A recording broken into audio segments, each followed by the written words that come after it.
derivation for average velocity.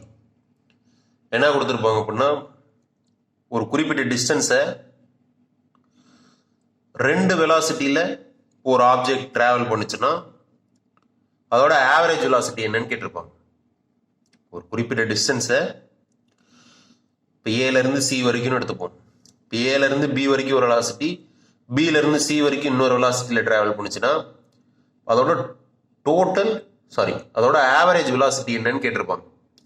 இப்போ average வெலாசிட்டின்னதும் v equal to v1 + v2/2ன்னு எடுத்துக்க கூடாது. ஓகேவா? இது ஃபார்முலா கிடையாது. ஆவரேஜ் வெலாசிட்டிக்கு உன்னோட கரெக்ட் ஃபார்முலாவை டெரைவ் பண்ண போகிறோம்.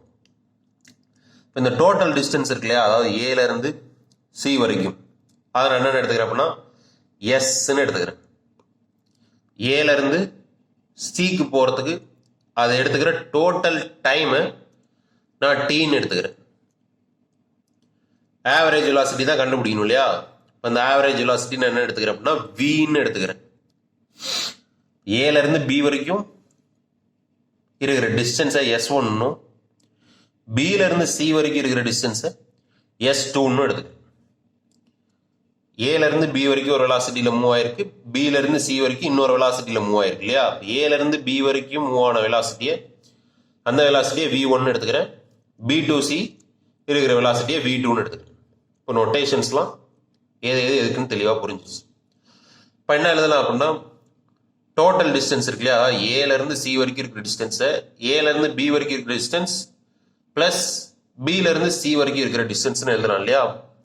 இப்போ ஏலேருந்து பி வரைக்கும் இருக்கிற டிஸ்டன்ஸ் என்னது S1, பியிலேருந்து சி வரைக்கும் இருக்கிற டிஸ்டன்ஸ் என்னது S2. அப்போது டோட்டல் டிஸ்டன்ஸ் எஸ்ஸை S1 + S2ன்னு எழுதலாம். ஓகேவா? இந்த பாயிண்ட் புரிஞ்சிருச்சா? ஓகே.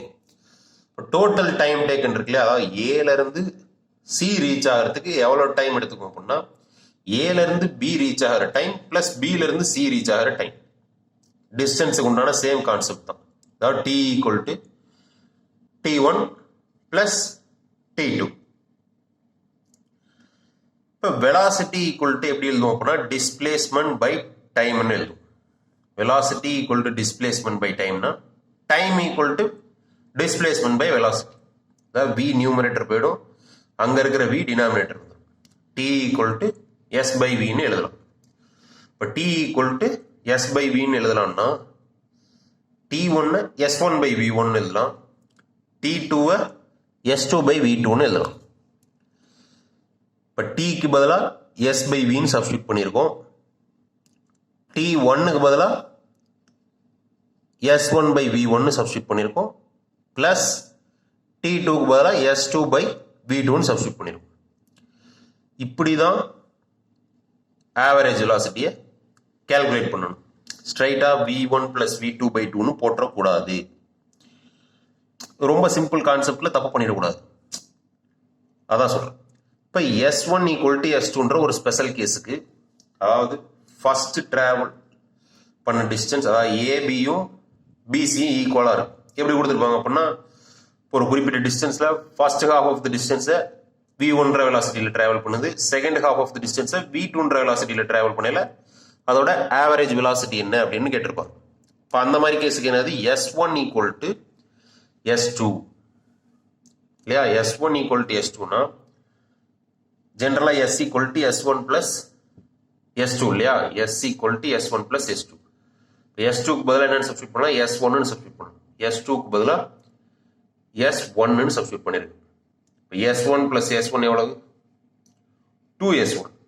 இப்போ S ஈக்குவல் டு 2S1 எழுதிக்கலாம். எஸ்க்கு பதிலாக என்னென்னு சப்ஸ்டியூட் பண்ணால் 2S1ன்னு சப்ஸ்டியூட் பண்ணணும். இப்போ 2S1/V equal to S1/V1 plus S2க்கு பதிலாக என்னென்னு சப்ஸ்டியூட் பண்ணிடலாம், S1ன்னு சப்ஸ்டியூட் பண்ணலாம். அப்போ S1/V2. இப்போ லெஃப்ட் சைடாக அப்படியே வச்சுக்குவோம். இப்போ ரைட் சைடில் ரெண்டு டேர்ம்லையுமே S1 காமனாக இருக்கு. இப்போ S1 காமனாக வெளியெடுத்தோம்னா S1 × 1/V1 plus 1/V2.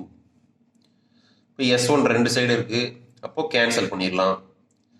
2/V equal to 1/V1 plus 1/V2. இந்த 1/v1 plus 1/v2 எப்படி எழுதலாம்? v1 v2 எல்சியம் எடுத்தோம்னா v1 v2 v2 plus v1 இருக்கும். v1 plus v2 divided by v1 v2 வந்துருக்கு இல்லையா? இப்போ டினாமினேட்டர் நியூமரேட்டரில் இருக்க 2-ஐ அந்தாண்ட கொண்டு வந்தோம்னா டினாமினேட்டருக்கு வந்துடும், கீழே 2ன்னு வந்துடும். இப்போ 1/v equal to v1 plus v2 by 2v1 v2ன்னு எழுதுனோம்னா இதோட ரெசிப்ரோக்கல் தான் v இல்லையா? இதோட ரெசிப்ரோக்கல் என்னது? 2v1 v2 divided by v1 plus v2. ஓகேவா? இப்போ average velocity v equal to v1 plus v2 by 2 கிடையாது. இந்த ஃபார்முலாவை யூஸ் பண்ணி ஒரு ஆன்சர் வரும் இல்லையா? இந்த ஃபார்முலாவை யூஸ் பண்ண ஒரு ஆன்சர் வரும் இல்லை? அந்த ஆன்சர் கண்டிப்பாக ஆப்ஷனில் வச்சுருப்பாங்க. ஏன்னா ஈஸியாக ட்ரிகர் ஆகி அந்த ஆப்ஷன் இந்த ஃபார்முலா கரெக்டுன்னு நினச்சிக்கிட்டு அந்த ஆப்ஷனை சூஸ் பண்ணிவிடுவோம். ஆவரேஜ் வெலாசிட்டினது 2v1 v2 by v1 plus v2. இப்போ எந்த ஷார்ட்கட்டாக இருந்தாலுமே அதோட கண்டிஷன்ஸ் எப்போ இந்த ஷார்ட்கட் அப்ளிகபிள் அப்படின்றத பார்த்துக்கணும். அந்த ஷார்ட்கட் டிரைவ் பண்ணியிருப்பாங்க இல்லையா ஒரு கீ ஐடியா. இப்போ இந்த ஷார்ட்கட்கான கீ ஐடியா என்னது? t equal to t1 plus t2 சொல்லிட்டு s by v equal to s1 by v1 plus s2 by v2. இதையும் ஞாபகம் வச்சுக்கணும். இப்போ v equal to 2v1 v2 by v1 plus v2ன்றது எப்போ ஆவரேஜ் வெலாசிட்டியாக இருக்கும்னா இனிஷியல் டிஸ்டன்ஸ், அதாவது first பார்ட்டும் second பார்ட்டும் சேமாக இருந்தால் தான் எனக்கு v equal to 2v1 v2 by v1 plus v2ன்ட்டு எடுத்துக்க முடியும்.